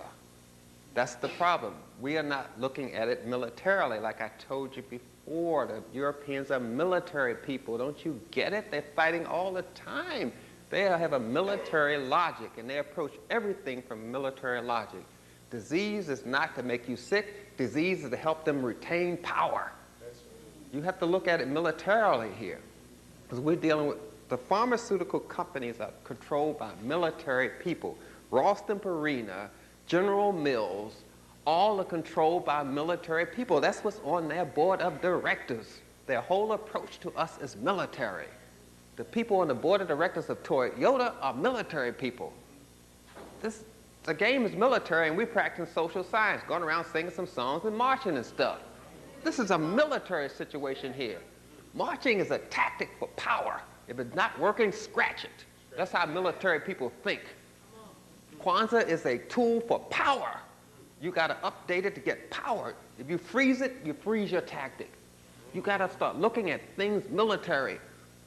Basketball is a military game. Military is about planning. Every time something happens, they get in a huddle and plan something, damn it. It's military. Everybody's using it. Football is a game of tactics. Military. Plan every move. Get in a huddle, plan. If that doesn't work, scratch it. They're not going to run the same play every time. It's military.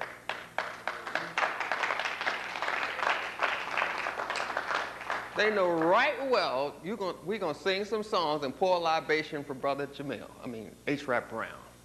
They know damn well that's all we're going to do because we're not thinking military. I stood right beside him in West End and they stopped his Jaguar and searched it for a shotgun. That was 15 years ago. I was right beside him when he did it. He came to my house in South Carolina and said, brother, get your book out. Walk with me in the woods. This is the size of him you don't even know. I'm telling you, the man's, in any case, I don't want to go off on that one, because it needs some going off on. I'm telling you, because we got to start thinking military, because we're dealing with the Europeans, and they are military people. There's nothing more military than the white woman. She who rocks the cradle controls the nation. You better start thinking twice on this situation. If a woman takes your baby off your breast and make you put her baby on her breast, there's something wrong with that woman. That's right. Something wrong with that woman. She is not your sister. Feel just as comfortable sleeping with a dog as sleeping with OJ. Bust it up, brother. Bust it up.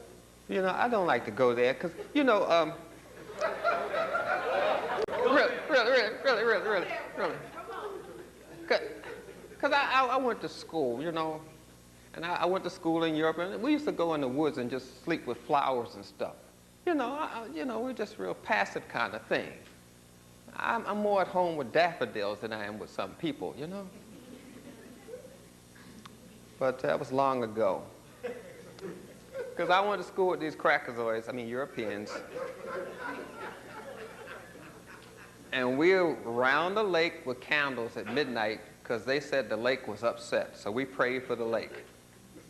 And I said to myself, brother, you better get a grip on yourself. I'm standing around there, you know, they're all praying for the lake because the lake's upset. And I got 50 million brothers over here in America, and I'm praying for a damn lake. I'm saying, I better, you know, something. I'm holding my candle, but I was thinking something else. They thinking something totally different. I said, I got to get a hold of myself here praying for a lake, you know. Whew. That's some scary stuff in the woods with some crackers. You know.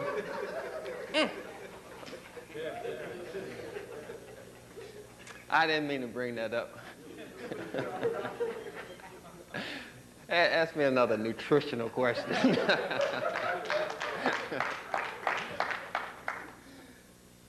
Yes, sir. Hopefully this will fit the bill.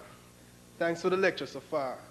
Thank you. I want to ask, you had mentioned earlier about science or the human body, or science, a model of the human body, and mentioned an analogy with a car.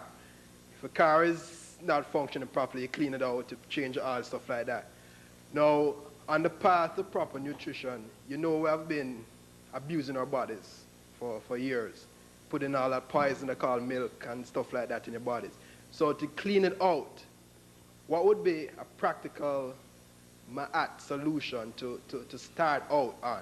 Because like I eat a lot of fruits and vegetables, but it's like putting, if you know you have done a lot of bad in the past to your body, just adding that stuff might not be the best thing to do without getting the organ or the tool properly cleansed before you move along that path of proper eating and dieting and stuff like that.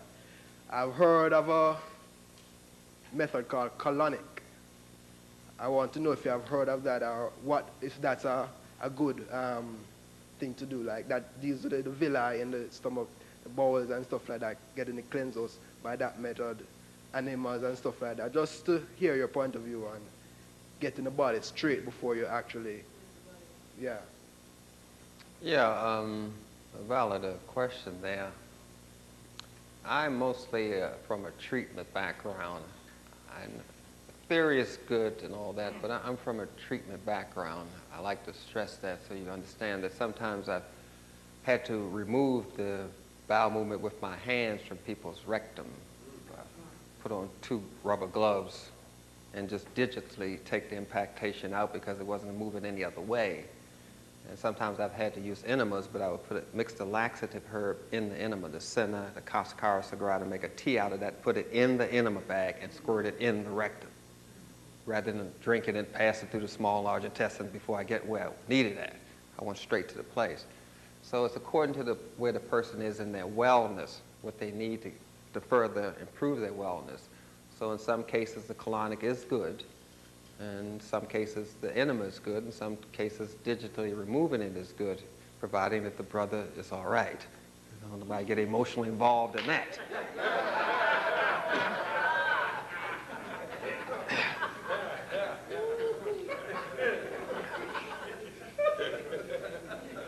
So I would suggest that you strengthen your liver with some dandelion root or milk thistle, because the liver is the one that's been really stressed with this kind of a junk food regimen. And do something for the pancreas, probably some bilberry to strengthen the pancreas, and try to get some of the addiction to the bodily made alcohol out of your system with some kudzu, K-U-D-Z-U. That gets rid of alcohol craving. So I would use the milk thistle, the bilberry, and the kudzu to help get rid of those kind of toxins that were damaging to the liver and the pancreas, as well as to the alcohol made in your system. Kudzu is that plant you find all along this highway here, 75, 85 on the side of the road. They brought it here to Georgia from Japan to feed the cattle and the slaves. It's all up and down the road. You can't miss kudzu. It has those big, broad leaves. You see it growing on the fence. That's kudzu. It was a feed for cattle and livestock here. But it's good for alcohol addiction. So I would start there. And These kind of things are natural health food store, like the capsules that sell. yeah, you can get it in capsule. You can get it loose. They'll probably have some kind of shotgun formula, which they call a colon cleanser, which is usually a laxative mixed with a bulking agent like psyllium. As long as they mix it with a bulking agent, they call it a colon cleanser. But the objective is to take your colonic naturally with some slippery elm powder or okra, something that can give you a natural colonic, working with nature rather than to go against nature by squirting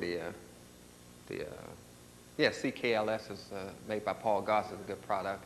Parquet Slim is the same thing, which I use Parquet Slim instead of CKLS because I can make the dosage weaker, stronger. Yeah. Yes, sir. How are you again? All right. Could you elaborate on the connection on mind control and the lack of nutrition in this country, probably the world, but specifically this country, and how the lack of nutrition facilitates the mind control? Oh, it's we're talking about mind control, how you can manipulate and control moods and thoughts by taking certain vitamins and nutrients out of the diet, or putting too much of a certain nutrient into the diet. A lot of times when you have a processed food, it processes you. We have something in a plant that we call manganese. Manganese is known as the nurturing vitamin. If you have a lack of that, you won't be able to nurture your child if you're a woman. So they have something in the plant called a manganese. It's in the stump of the plant that blocks the plant's ability to absorb manganese. And once you put a blocker on the manganese absorption, the plant will not produce a seed. Then you get seedless grapes, seedless oranges. So what you try to do is put a blocker on the stump. And in our case, it's called a melanin. You put a blocker on it to stop the person from having manganese, which means they will not be able to love themselves or love someone that looks like themselves. So how to deprive the person of the manganese is to throw them off with a salt ratio. If you can throw off the salt, you can throw off the calcium magnesium, which would naturally throw off the manganese. So they have a lot of salt in our community. Salt pork, salt chips, salt in the soda. Remember, salt dehydrates your system? Sugar dehydrates your system, and so does alcohol. They're known as dehydrating foods. Drinking a soda makes you thirsty. Drinking beer or wine makes you thirsty. If you put alcohol on your skin, it'll drop your skin. It dehydrates you. So it's a trick bag that got you, and when you drink the soda, it's going to make you thirsty, guaranteed.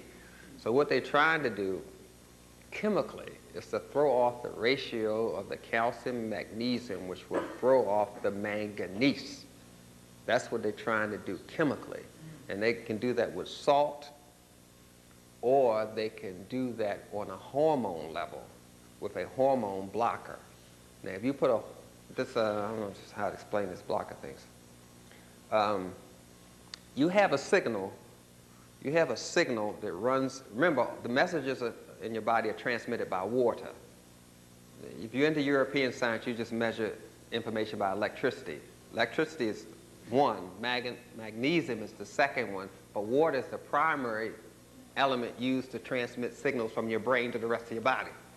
So the objective is to change the water, which we call how thick and thin the water is, which we call specific gravity, you see. So we're going to change the water. We change the water with salt, or we can change the water with a hormone blocker, with what you call birth control pills. Remember, the effect of everything is to get to the child, not to the adult. The birth control pill is not aimed to the woman, it's aimed at the child. The prophylactic is not aimed at the man, it's aimed at the sperm. The Viagra is not aimed at the man, it's aimed at the sperm. Viagra it causes the blood to pool. When you pool the blood in the penis gets erect. You follow me? But the Viagra pools the blood in the brain, in the eyes, which makes your vision blurry, and it pools it in your ear, which makes you dizzy, but it pools it in the sperm. You got me? So it's pulling water in the sperm where it shouldn't be, which causes the cells to swell up and lose their ability to absorb nutrients, to absorb manganese. So you're going to have a Viagra child, which will be a child that will not have the ability to absorb love and affection, even if it's coming in the right direction. See, the thing, what we're talking about mind control is this. The objective, see, if you look in social science, you're going to miss this thing. You got to look military science. If I put a Ritalin addict child in the 3rd grade class or the 4th grade class, the objective is not me putting a Ritalin addict child in the class. The objective is the children in the class, because they become codependent. They become used to a person going off all the time. So when they have a relationship, to them a normal relationship is with a sister that goes off or a brother that goes off. When you viewing codependency is worse than the person hooked on the drug. That's when if you study just alcoholism. They ask you, a woman married to an alcoholic, who's worse off? The woman married to the alcoholic.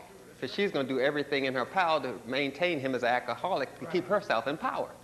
It's a sick relationship, but she's twice as worse off as he is.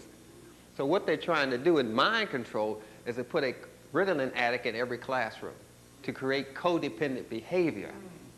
And therefore, they will seek a dysfunctional relationship, or if they have a functional relationship, they will make it dysfunctional because they were raised as dysfunctional relationships as normal. Because we have changed the value of normal. We have done what they call in advertising remass. We have remass normal. We have normal and remass normal. This is how you lose the whole effect here. When we're chemically modifying a person, the old stuff you're thinking about, where you have to put some drug in somebody's arm and all that stuff, that's television. Even when I was in school in New York, just studying, I went to a college just devoted to compulsive disorders. I went to the American College of Addictionology and Compulsive Disorders. All we studied was that for a whole year with Dr. Bloom, who's the founder of all of this crazy stuff that y'all are talking about now. What these little white scientists, I'm trying not to be ghetto. You know, when I was little, this is an aside, I get back to it. When I was little, it was a show called Art Link Letters. And these children would come on television, sit up there, and then the white man would make them say cute things. And the little girl was sitting there in the chair, and she had the little bacon grease on her leg. I could tell it was bacon grease, you know. So she was sitting there all nice in the chair and everything with her little plaits on, looking like a little black Shirley Temple. And Art Link went over there and said, well, what did your mother tell you before you came here? She said, my mother said, don't act like a nigger.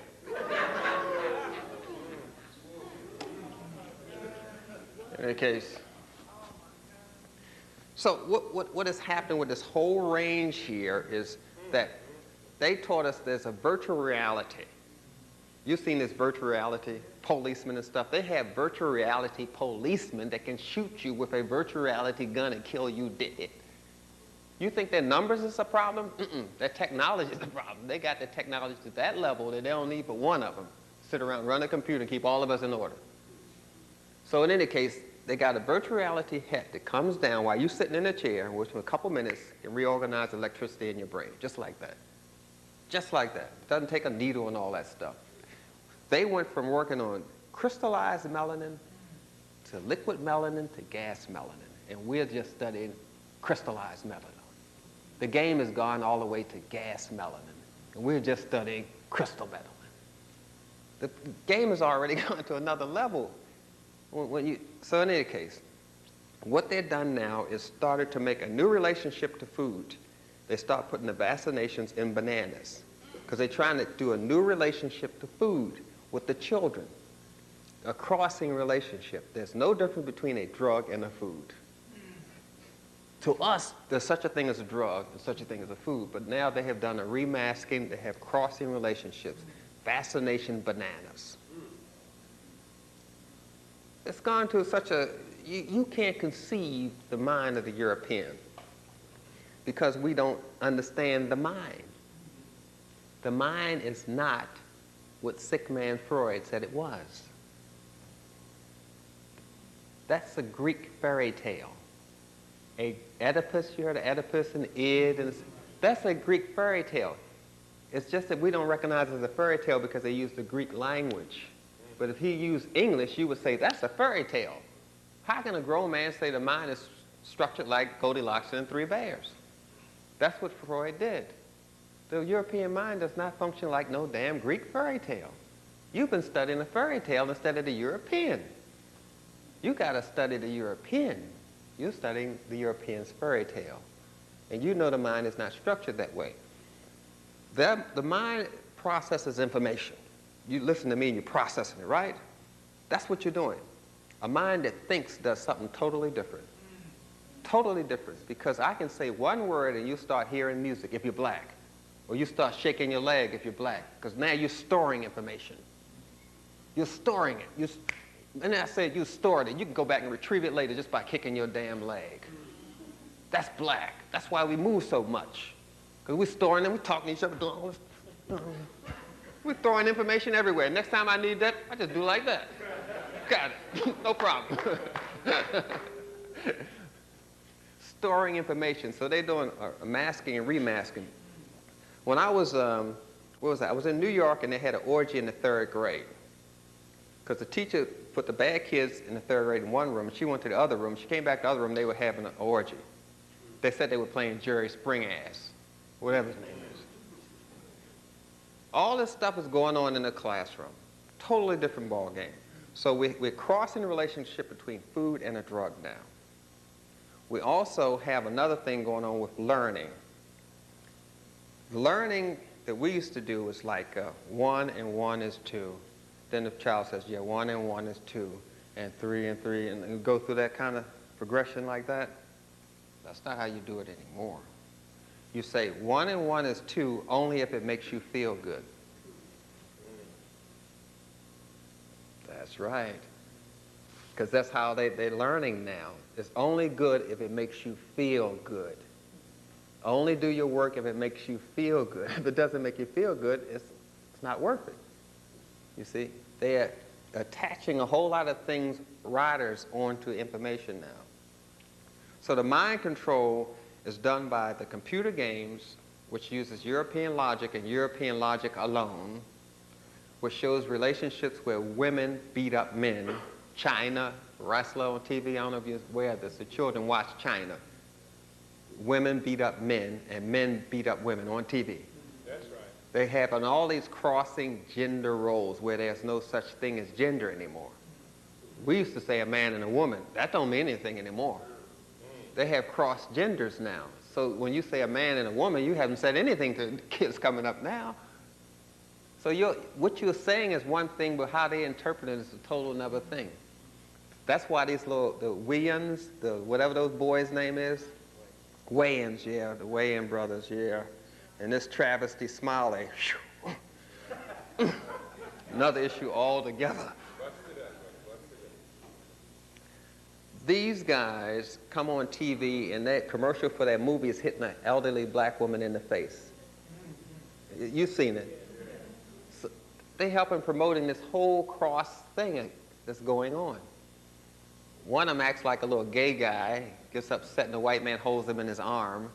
I don't know if you've seen this stuff. This stuff is devastating. The little stuff that was done to us was subtle. We wanted love and affection, and our mother gave us a white bottle of milk. So we associate love and affection with white.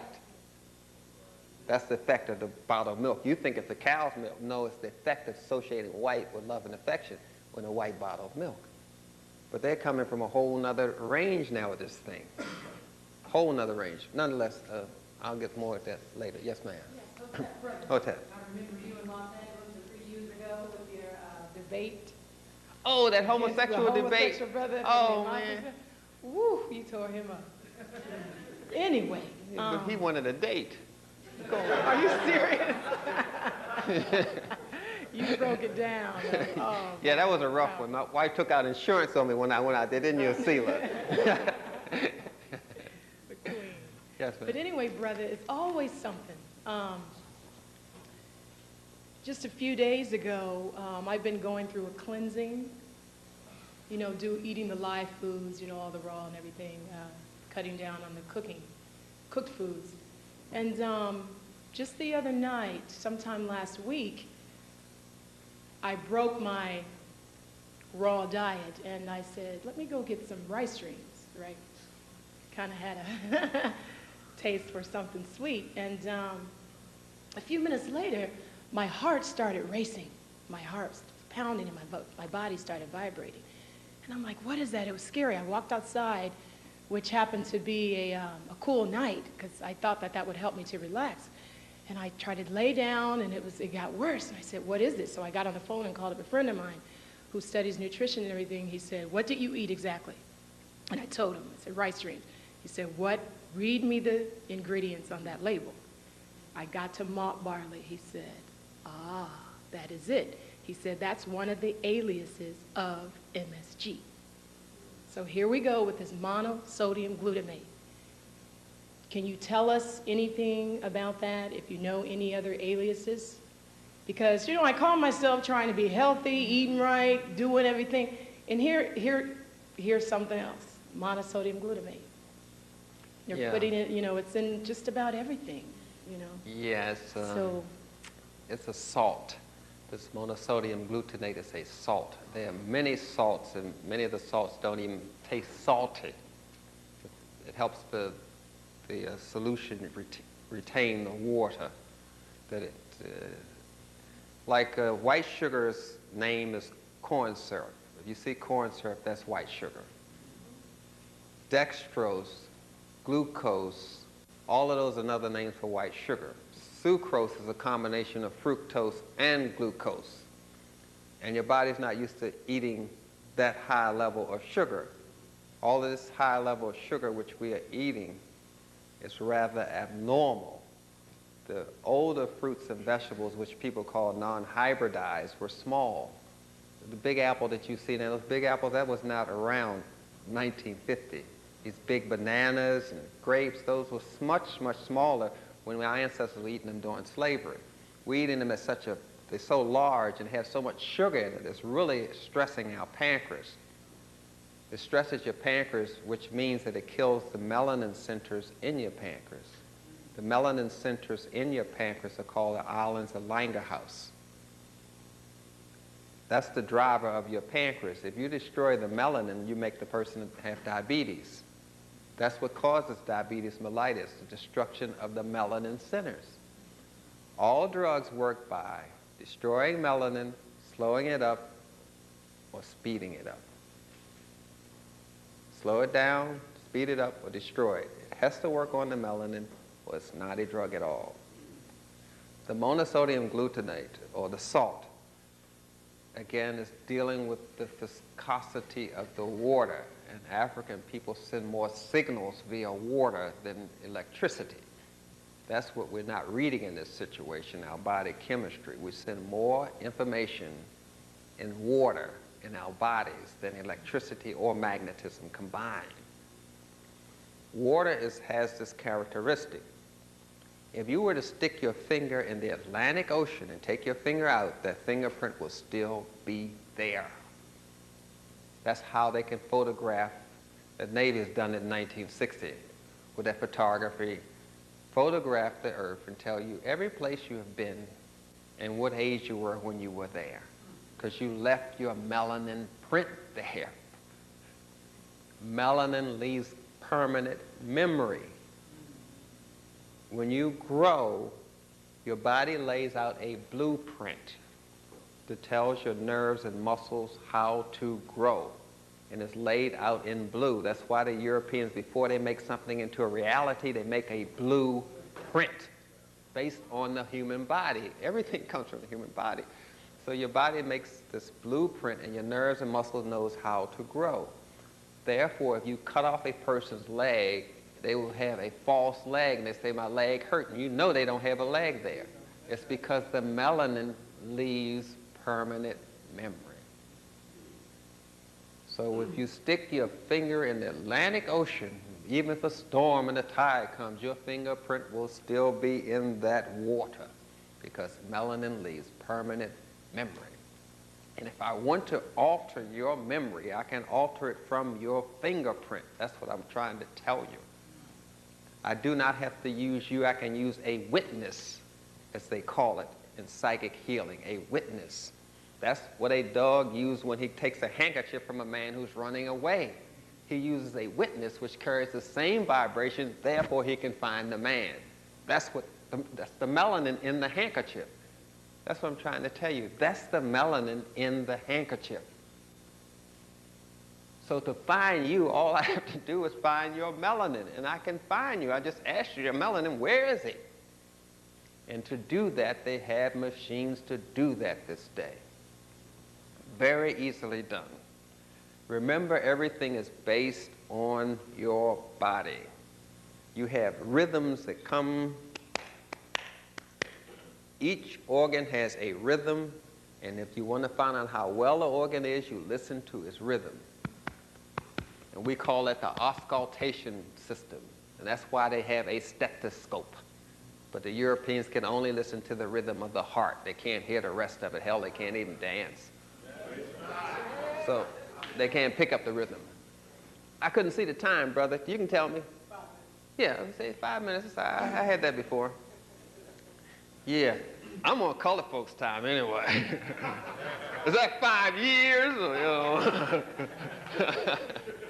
Yes, ma'am. Yes, ma'am. Hotep. First of all, I want to say it's just a pleasure to be here, and thank Brother Kevin and Deborah and Deborah for putting this on. Thank you so much.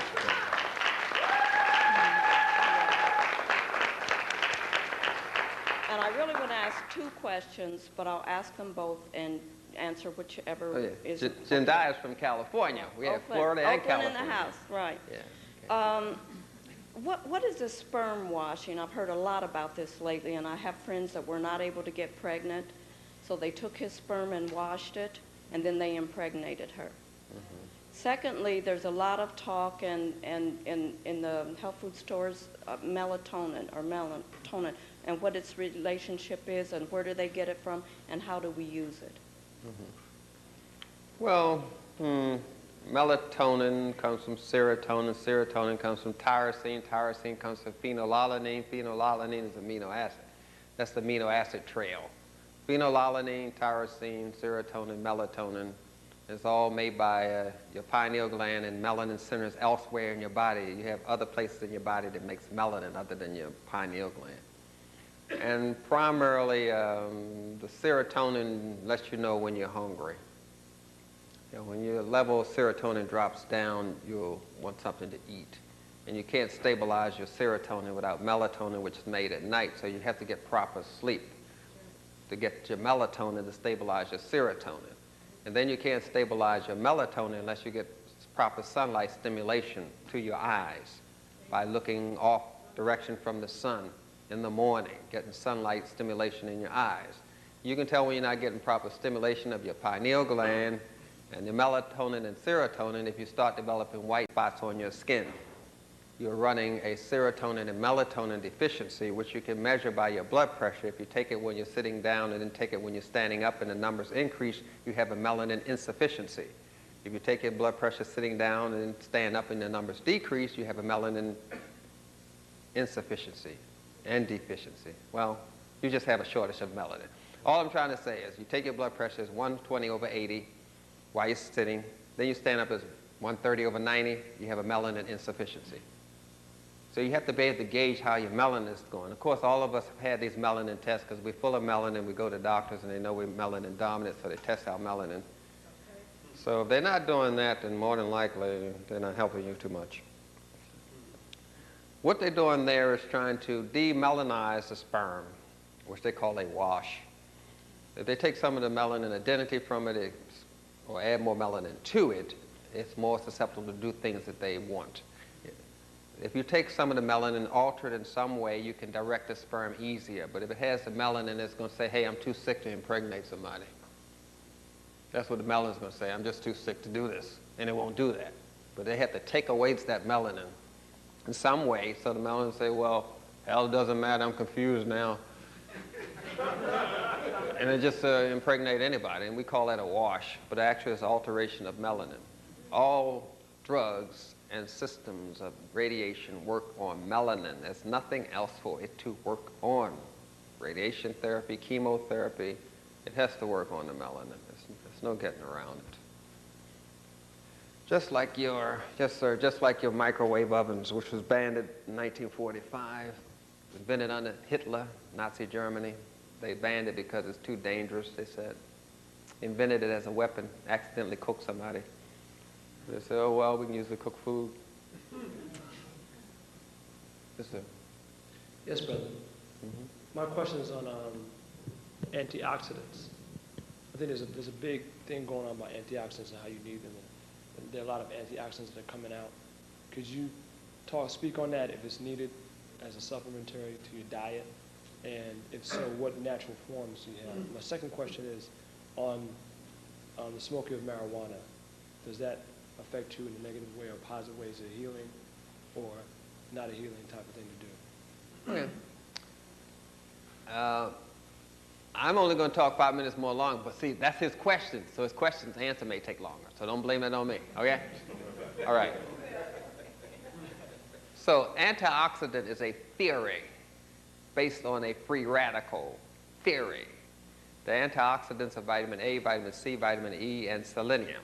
And they're all based on a theory, which is a political and social statement of a scientist. It has nothing to do with science. It's all social here. So what we're trying to do is increase the ability of the body, the cells, to carry more oxygen. And they do that with something that's antioxidant, like they have antibiotic. The term itself says anti-life. So in order to save your life, you take an antibiotic. Right, okay. If you want to save your oxygen, why take an antioxidant? That's because we're dealing with these Europeans. It's wacky. So what we're trying to do is stabilize the oxygen of the cells in some way. And to do that, we have to nourish the cells properly. Fresh fruits and vegetables as much as possible, whole grains as much as possible, deep breathing, and water as much as possible. That helps regenerate the cells and helps the cells to carry more oxygen. Once you reduce the oxygen supply of a cell by 60%, it's cancerous by definition. And when we're looking at antioxidants and free radicals, we're looking at the behavior of a cell. If a cell behaves this way, we say it's a mineral. But if it behaves in a vital way, we say it's a vital mineral, which you call a vitamin. All we're looking at is behavior. If it does this, we call it a cell. And if it does that, we call it a bacteria. But if it does this, we call it a parasite. It's just behavior. The basic entity is still a cell. If you do this, we call you a student. If you do that, we call you a thief. You're still the same person. We're looking at the same thing. We're just looking at a different behavior. When you're looking at behavior, you're in the area of social science. That's why I told you science is political and social, because you're looking at this thing through the eyes of someone. And to see, you have to have a culture, or else you don't know what you're looking at. And to hear, you have to have a culture, or else you do not know what you're hearing. Without a culture, Chinese would not like Chinese music. You have to have a culture to like music. You have to have a culture. You see through the eyes of your culture, and you see through your mother, because your mother teaches you how to see and how to hear. And if you're not bonded to your mother, you're not bonded to your culture, so it's impossible for you to be bonded to yourself. In other words, the breast is not something that brothers are supposed to nurse on when they're 30 years old. But in any case, I'm not going to go that way. So what we're looking at now is a chemical. Marijuana as a plant, making a tea is fine. Make a tea out of it, drink it, it's a good sedative, good for asthma, respiratory kind of things, great. Once you put a match to it, it's a chemical. You're totally different ball game now. You put a match to it, you have made a chemical because you isolated and concentrated an ingredient. The chemicals that melt in marijuana now are just as toxic as tobacco. They cause the same illness that tobacco causes. It's been so hybridized, hormones, pesticides, herbicides. Once you put a match to it, it's a chemical, and it's going to cause you to have problems with your sperm. It causes it to move a little slow, especially the male sperm, which is supposed to move fast. The female sperm moves slower because it has two brain centers, two heads, so it kind of moves slower. It slows down the male sperm.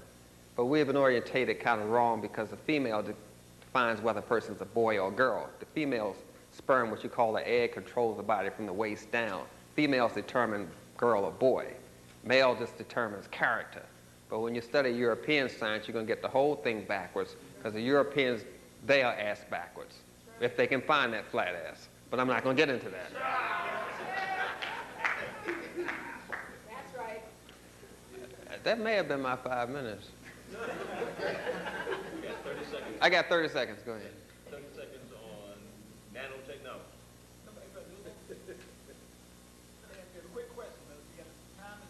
Yeah. I had a 3-part question, but since I just got one. No, man. No, man. Could it be said that processed foods and pharmaceutical drugs are devised to depress the female energy in the male and to increase the male energy so that he wouldn't be able to cross over to the psychic power of the being? Well, processed food is denatured food, and it's a matter of spiritual warfare anyway.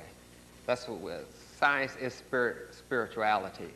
We just use another language, and the whole attack is on the spirituality of African people. There is a deliberate attack on the womb of African women. The whole attack is on the womb. It's a spiritual warfare. It has always been that way. We just don't see it that way. But that's how it started, and that's how it's going to end. Thank you.